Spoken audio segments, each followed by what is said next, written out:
Hello, everyone, and welcome back to Twilight Gems. This is the follow-up to my walkthrough and card flip through of this beautiful Gothic tarot deck. Before I wrap it up and send it on its way to its new owner, I wanted to do one final practice reading with it. As part of my reviews, I like to pull 3 cards and work through a question to see how the deck reads in an actual spread. It gives me a chance to connect with the imagery and share my own developing reading style. And for this reading, I'm reading on behalf of the recipient who asks, what can I expect from the people I will meet this summer? That's the question. And the little booklet that comes with the deck provides some basic meanings for each card, which is helpful as a starting point. But I always find the real magic happens when we look at the cards together and allow them to tell a story.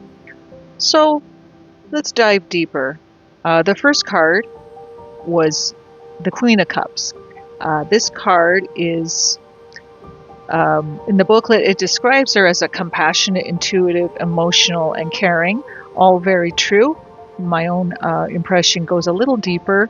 I see someone who has learned from experience, someone with a lot of heart, but who no longer gives that heart away carelessly. The Queen of Cups feels emotionally intelligent. She trusts her instincts about people. And for this question, I don't immediately see a flood of new friendships or relationships.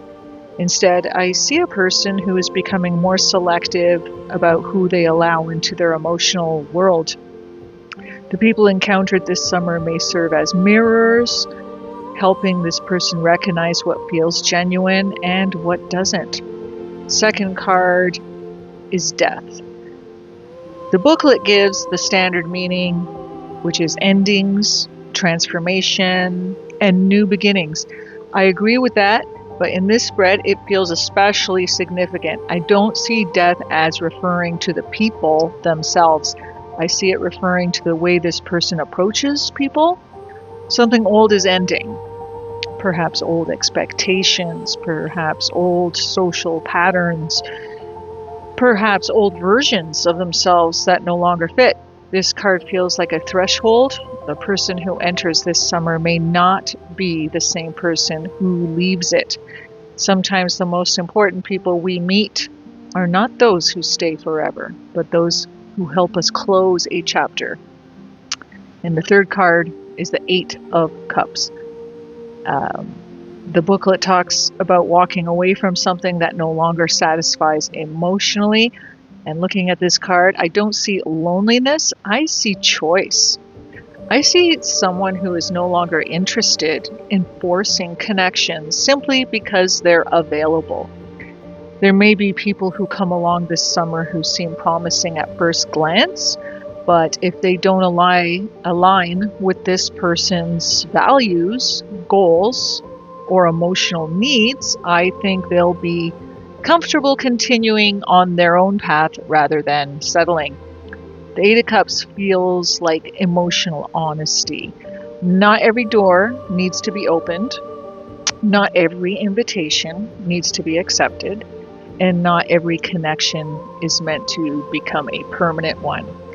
So overall, reading here, when I pull all 3 cards together, I see a clear story. The Queen of Cups begins with intuition. Death brings transformation. The 8 of Cups ends with discernment.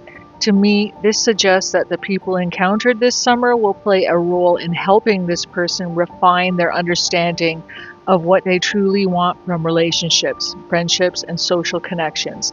This doesn't feel like a summer of collecting people. It feels like a summer of recognizing who belongs and who doesn't. The lesson isn't about finding everyone. It's about recognizing the right ones. And my final thoughts on the deck. And with that, I will be wrapping up my time with this deck before it heads off to its new home. I really enjoyed working with it.